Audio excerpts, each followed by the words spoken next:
everyone, my name is Evie Lupine. Welcome back to my channel, and today I have another video for you all.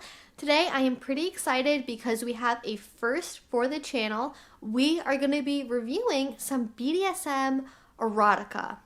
I never thought I was going to be a literary critic, but here we are. It's 2020, it's quarantine. I guess it's just what we're doing now. This whole journey started because I marathoned the entire 50 Shades franchise. It was 8 hours. It was an experience. And while I was watching that, a lot of people recommended that there are like way better books that talk about kink and erotica and like romance novels that are not 50 Shades of Grey, and I should check them out and I should review them. And I was like, okay, let's see what we're dealing with here, because 50 Shades of Grey might be an isolated thing. It might have a lot of tropes from the genre. I don't know. I'm curious. And, well, again, it's quarantine. I have time, so let's see what's out there. So I went ahead and I read 5 different books, and I thought what we would do is I would talk about each one. I would give my positive and negative thoughts about the book. So let's go ahead and get into it. The first book that I read is called The Boss. It is by Abigail Barnette, and this is the blurb on the back. Sophie Scaife almost ran away once, trading her ticket to college for a ticket to Tokyo. But a delayed flight and a hot one-night stand with a stranger changes her mind, putting her firmly on track to a coveted position at a New York fashion magazine. When the irresistible stranger from that one incredible night turns out to be her new boss, billionaire and publishing magnate Neil Elwood, Sophie can't resist the chance to rekindle the spark between them and the opportunity to explore her submissive side with the most dominant man she's ever known. And yes, I will be using that voice for all of the blurbs. It is required. Now, this was the first one that I read, so I didn't really have any background to go off of. I would say overall, I liked this book for what it was. They do a really good job of showing affirmative consent, mutual pleasure. There are times in the book when things kind of go wrong or somebody makes a mistake and they actually apologize for it. They rectify it, they learn, which is a big thing that doesn't always happen in these books. Like when they meet, they have a delayed flight to Tokyo, they end up hooking up, they have an amazing night, and when Sophie wakes up afterwards, he's already gone. He's taken her plane ticket and has left her $4,000 and has basically told her, hey, please don't make a stupid mistake, take this money and create a good life for yourself. And she ends up not going to Tokyo. She goes back to New York. She goes to college, ends up getting a job at the magazine, and they end up seeing each other once again. But he does recognize it wasn't his place to make that choice for her and apologizes for putting himself into her life in that way when he had no right to do so, because it was literally just a one-night stand. And they work through that. They acknowledge that. And I thought that was a good thing to do, especially for sort of establishing his credibility as like a good leader and a worthy dominant partner. I did also appreciate that there's actually a fair amount of queer representation in this book, which I was not expecting at all. The dominant partner is actually bisexual, and later on in the series, I think like books 7 and 8, they apparently have like an equilateral triad relationship with another guy, which I think is really cool. The roommate for the main character is also queer as well, though they don't specify exactly what her identity is. It's literally just like, she's kind of queer, she kind of does whatever, probably pan, just queer is the label we're going to use here, and they go with it, and I really appreciate they have that. And there's actually a whole other sort of C-plot going on where the roommate character gets in a relationship, and honestly, I really like that roommate character's relationship almost more than I like the main character's relationship together. So I like that they had sort of that roundness to the sorts of characters that they were making in this book. Also with this, the characters in general don't feel very flat to me in a way some of the other books do. Like, they have their own interests and hobbies and history. Like, you get a sense that they're actual, like, real people. You know, she has her own career at this fashion magazine. She has her own friends. She has her own other relationships, things that she wants to do outside of this BDSM thing with this older guy. Now, they also don't lampshade the fact that this is a big age gap relationship. So if it wasn't clear from the blurb, there's a big age gap between these two characters. Now, when they first meet, the characters are 18, and I think he's in his early 40s. And then when they meet again during the events of this book, she's in her early mid-20s, and he's in his late 40s. He actually has a daughter that's the same age as her, so if that kind of thing squicks you out, give this book a pass. It was hard for me to read in some places because of that, but I do like the fact that they acknowledge that there is sort of tension there because of the fact there is that generational difference. They don't try to just brush it off. Overall, this book, though, the BDSM is very light. It's kind of the standard light bondage, nipple clamps, panty removal kind of thing, which if that's your jam, great, go for it. This book has it, but it's not really a heavy BDSM focused relationship. It's sex with some BDSM added onto it. Now, they do acknowledge that in the book. They have a point where they acknowledge, hey, you know, I'm not looking for a 24/7 DS thing. I just like tying up girls a little bit before we go to Bone Town. And that's fine by me. I'm glad that they lay that out. That's what both characters want from this relationship. Now, if you're looking for a more like detailed DS kind of thing, this book isn't really gonna have that for you here.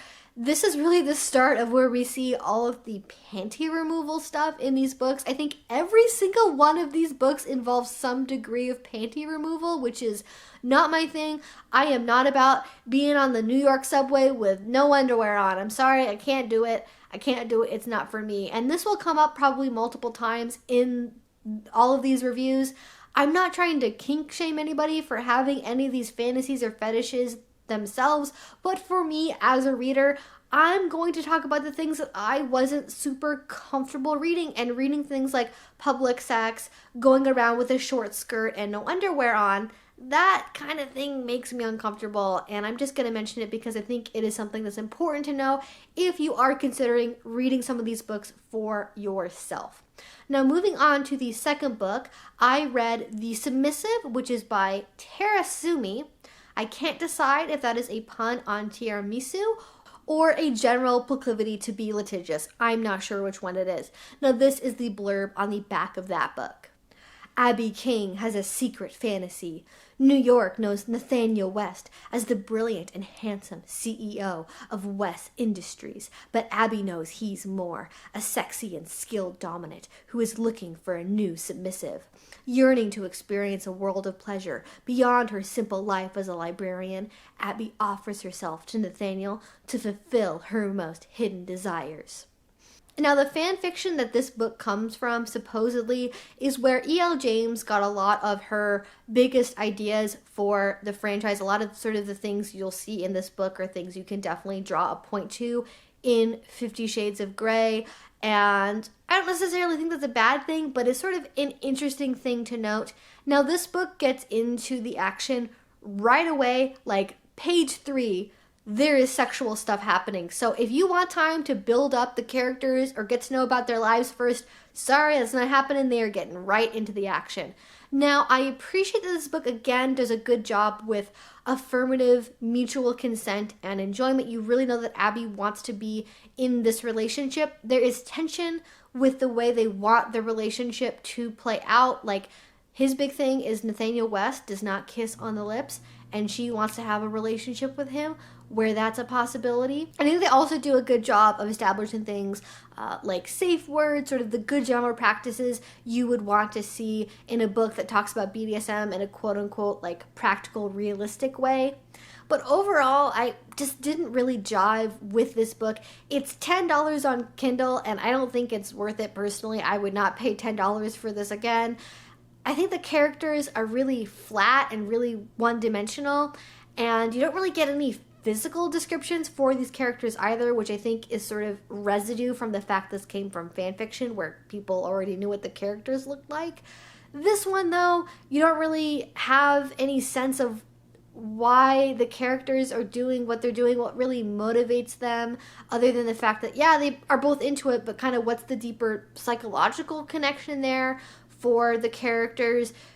It's not really anything that has a plot to it either. It's more that there's sort of interludes between sex scenes. There's not really any sort of overarching plot that happens throughout the entire course of the book. It's just like, oh, people met each other, they're starting a relationship, they're forming a relationship, and then finally there's sort of an end point at the end of the book, and that's really that. Overall, I didn't really enjoy how quickly it got into the sex parts of it. Like, again, it started on page 3, which is not really my thing. I like building up the characters, getting to know them, having it be something that exists to serve the story, as opposed to the story being there to facilitate the sex scenes, which is basically what happens.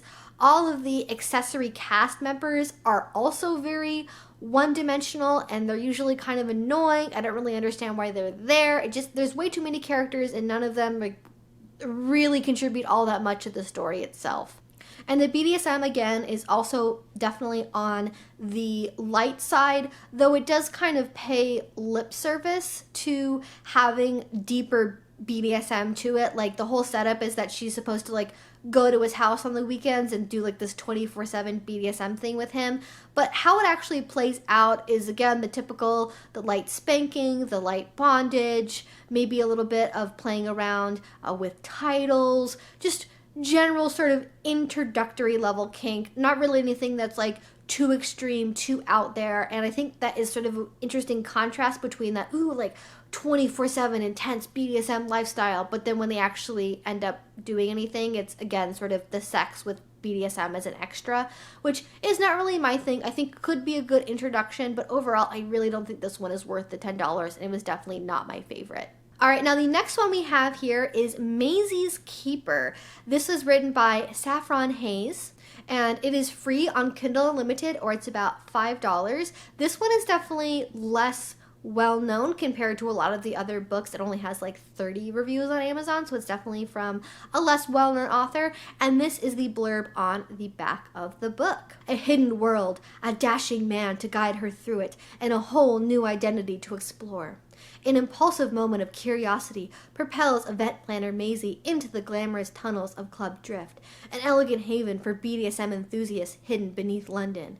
There she meets Dan, an experienced dom who is happy to show her the ropes, but determined to not form attachments.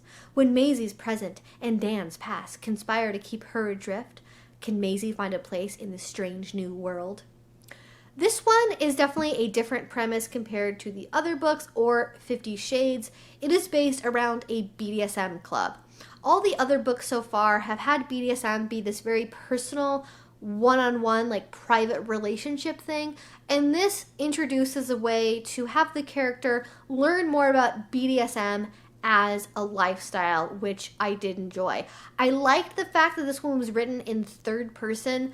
All of the other books have been written in first person. I personally just like reading in third person better. First person can come across as kind of like childish and juvenile in a way that I don't really think meshes super well with the subject material. Although if you're doing it as like sort of a self-insert thing, then the I statements would facilitate that better. So it's a little bit of a personal preference. But this third person style is sort of a third person omnipotent. So you do know a little bit about the thoughts of all the characters, rather than having their thoughts be completely self-contained and sort of a black box in this story. But, this book was really hard for me to get started with because of the initial premise of the club. Basically what happens is Maisy goes on a website that's FetLife, but not called FetLife. She asks about like, oh my god, do people actually do BDSM in real life? Can I find an event in London? Where should I go? Through posting that, she ends up getting a message from Dan, who directs her to go to Club Drift, and it's like, this is a private club, it's like a better quality than a lot of the public events you'll see in London, it's invite only, so like let them know that I contacted you, and like phone call, blah blah blah, and that's how she ends up getting into Club Drift. Right away though, when she actually meets him at the club, he starts sweethearting her and little this and subby that, and like pets her chin and like holds her face, and like it's literally supposed to be like a social event to meet people. It's not a play party. He's the first person she's ever done anything kinky with, and he's like, you'll be a great submissive yet, sweetheart. And it's like, this is so inappropriate. I can't read this, because if an actual dom did this at a BDSM event, especially a munch where it's just a social, like, whew, the red flag alarms went off right away. And I get that it's supposed to be like symbolic of their like natural chemistry and showing like how connected they are, like a D and an S type, but like, oh my god, it's so inappropriate. Like, that kind of behavior is like what gets you banned at kink events. And I know people that are known abusers in the community where that was their MO, where they would find the newest person on FetLife, message them, bring them to events, and then groom them. And if Dan was not as good of a person as he supposedly is in this book, this could have gone in a very different direction. And Maisy doesn't know enough to know that that kind of behavior is inappropriate. And apparently neither does the author. And that was really frustrating for me to read. Now, the actual course of their relationship, again, it's the very standard, like, not 24/7 DS relationship, doing play scenes. They do go to the club more. She does get to experience more of BDSM, but it's under this framework of, like, him being her trainer slash mentor, but they clearly have like an actual like DS relationship when they play, and it's like, I don't understand where like the boundaries are of this relationship, and I don't think the characters do either, and it's very confusing to read because to me it just seems very inappropriate and very, very prone to abuse and manipulation. And I just didn't like reading that. I thought that was kind of disappointing, and I think it would have been better maybe if they had had like a different character be the one to introduce her to Club Drift. She gets some time to like get her feet underneath her as an S-type, kind of learning the basics of BDSM, and then she meets Dan, as opposed to him being her only contact for anything that she knows about kink other than like maybe reading some books on her own that are purely fantasy oriented, which is not the same thing as learning about here's how to use a safe word, here's how to do XYZ thing, here's the safety component of everything we're going to be doing. Now, they do show things like safe words and aftercare, which are great. Some of the other books skip over things like aftercare, which it's good that they call it. The aftercare is a thing you need to do after you do BDSM. They do engage in some play that the other books don't really go into, things like flogging, whips, and also some more wax play that's a little bit more detailed than what you see in like the Submissive. So I like that they actually show some more types of BDSM, but again, it always just leads into more sex.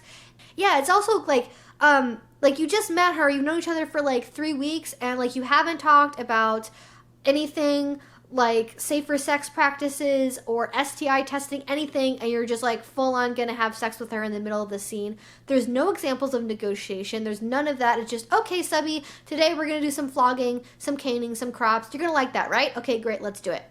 And that was just, again, it was really frustrating. I would say I liked this one more than the Submissive because I think it does just a better job of having the characters feel like real people, but like it was really, really hard for me to read some of their interactions because especially at the beginning, it just came across as very, very manipulative and not a good representation of what to expect when you go to a BDSM club. And because I think this book is trying to come across as more representative of like a genuine kink experience, I'm gonna knock it down a few points because of that. Now, the fourth book we have here is by Thompson. It's called No Safe Word. It is also free on Kindle Unlimited, or I think it's about $5 to purchase, and this is the blurb on the back. There is no safe word here. You signed that away. Mark loves the rush of training novice slaves, bending them to his will as he teaches them the nuances and breathtaking power of erotic submission. There's nothing more powerful than breaking down a would-be sub-girl and molding her into a fiery, passionate, and courageous submissive. Jamie fantasizes about being bound in chains, the possession of a master who takes what is due him while cherishing her in return. When an offer comes to join a community that promises full immersion BDSM training, Jamie immediately accepts, but she is in no way prepared for the dark, wild ride that awaits her. This one was like a 360 from all of the other books that we read. Oh man, like if you're looking for like hardcore BDSM and you've read like The Boss or anything else and you're like, this isn't doing it for me, this book will go there. I appreciated compared to everything else. It definitely had a very different way of talking about BDSM. There's a ton of different types of kink play in here, from piercing, blood play, knife play, there's shibari, there's suspension. So if you like variety, if you like going beyond just the standard like spanking panty removal stuff, this book definitely has it. Now with this book, the premise, like Macys Keeper, was a little bit hard for me to get past at first, because this is all predicated on the fact that Jamie is a submissive. She's down on her luck. She lost her job. She wants to go to a BDSM club to play, but she can't pay the entrance fee. She literally only has $10 in her pocket. And for some reason, the owner, one of the head people at this club, sees her, invites her into his office, and is like, yes, I can see within you the true heart of a slave. I know that you need to go to this thing, and I'll pay you $10,000 if you go. And he's like caressing her. He tests her. He goes through all of this like very invasive sexual like BDSM testing, like right off of the bat, manipulating somebody who we know does not have any financial means for herself, which that's a really good way to manipulate people. Now we know from Jamie's perspective that she's really into all of this. This is the life that she wants, but again, not a great representation for expectations for people getting into the kink community. Like, I don't want people to think that it's normal for like a random person who owns a club to be like, oh yes, I can see within you the true heart of a slave. You just need somebody to bring it out of you. Because like, oh, again, the tendency for abuse and manipulation is rampant with that. And you don't necessarily know if somebody's submissive just by looking at him. But according to this book, you do. And all true doms and masters have completely accurate slave radar. Now this one definitely hits the ground running with the kink. It is very sexual, very like 24/7 TPE, and that's gonna be where you're gonna get. There's forced sex scenes between people who aren't attracted to the genders they're having sex with, so if that's a squicky thing for you, be aware of it. There are also scenes where a Hispanic slave is the one to do all of the caretaking and grooming for the other predominantly white slaves, which is, did we think about the racist implications of that before we made this particular character be the one to do this? Or are we just going to lampshade that? Okay, we're going to lampshade it? Great. All right. I guess we're just not going to have that conversation, book. That felt a little bit weird to me, especially in the current political climate. Like, maybe we could not have the only person of color in this book be the one that does all of the, like, intimate shaving and grooming and caretaking of all the other submissives and slaves. Okay, I guess that's what we're doing. That was one thing that stuck out to me as well. There's a particularly hard scene to read where the main character is punished because of another character in the book for something they didn't do, and it's really, really intense. Now, they end up resolving that, and they realize eventually that the thing that they were punished for was not their fault, and they make efforts to rectify that, but it doesn't really make up for the fact that it's really hard to read a character getting brutally punished for something that they know they didn't do by somebody who hates them. And again, it was just really intense. I definitely had to put it down a few times because of the places it goes to. But if you like that darker fantasy, this is very different in that way from everything else that I've read. Just be prepared for that when you get into the book. I thought overall it had an interesting story. I like the way they had it set up. It's definitely very fantastical. And so I can't really fault it for like misrepresenting the kink community once it gets into that fantasy setting. The beginning of the book, again, it's like, this is, I don't like the way that this is set up. This isn't super great. But once you know it's like purely a fantasy setting, then like, okay, I'm going to give it a pass for some things that I wouldn't give it a pass for if this was maybe a book that was written a little bit differently or had a different setting behind it. Now, of course, the last book we read was Grey by E.L. James. It's $6 on the Kindle, and I told myself I wasn't going to read the original trilogy, but I have to admit I was really, really curious to see how she would write these books coming from his perspective, because understanding his thought process, knowing where he's coming from, I thought would make a really big difference to the series as a whole, and I hadn't really seen anybody else talk about it. So this is the blurb from the back of the book. Christian Grey exercises control in all things. His world is neat, disciplined, and utterly empty. until the day that Anastasia Steele falls into his office in a tangle of shapely limbs and tumbling brown hair. He tries to forget her, but instead is swept up in a storm of emotion he cannot comprehend and cannot resist. Unlike any woman he has known before, shy, unworldly Anna seems to see right through him, past the business prodigy and the penthouse lifestyle, to Christian's cold, wounded heart. Will being with Anna dispel the horrors of his childhood that haunt Christian every night? Or will his dark sexual desires, his compulsion to control, and the self-loathing that fills his soul drive this girl away and destroy the fragile hope that she offers him? Now, the reviews for this book really praise it as being like, oh my gosh, this helps me understand Christian so much better. I can empathize with him. I understand him. And I gotta say, this might be a controversial opinion here, but I kind of enjoyed reading this book because you can read it the same way you read American Psycho. Christian Grey is unhinged. He has problems. He has a lot of problems. And having only watched the movies, I didn't get to really see a lot of the way that that's represented in the books. And this was an eye-opening experience. He is annoyed or frustrated or angry at just about everything. He's snippy with his family. He's snippy with his company. He's snippy with Anna. He hates everyone. He's annoyed by everything at a drop of a hat. He has to control absolutely everything. And honestly, especially the first 30% of the book, I kept thinking to myself, this would be great if this was the story of a man who eventually becomes a serial killer, because this is the direction that this book is going. He has a lot of unaddressed issues that this book takes pains to point out, particularly around controlling things like food. So if you have an eating disorder or a history of an eating disorder, maybe don't read this book, because, oh man, he really, really loves pointing out exactly how much Anna is eating or how long it's been since she's eaten. He loves controlling everything that she interacts with, from the people that she's around and the men that are in her life.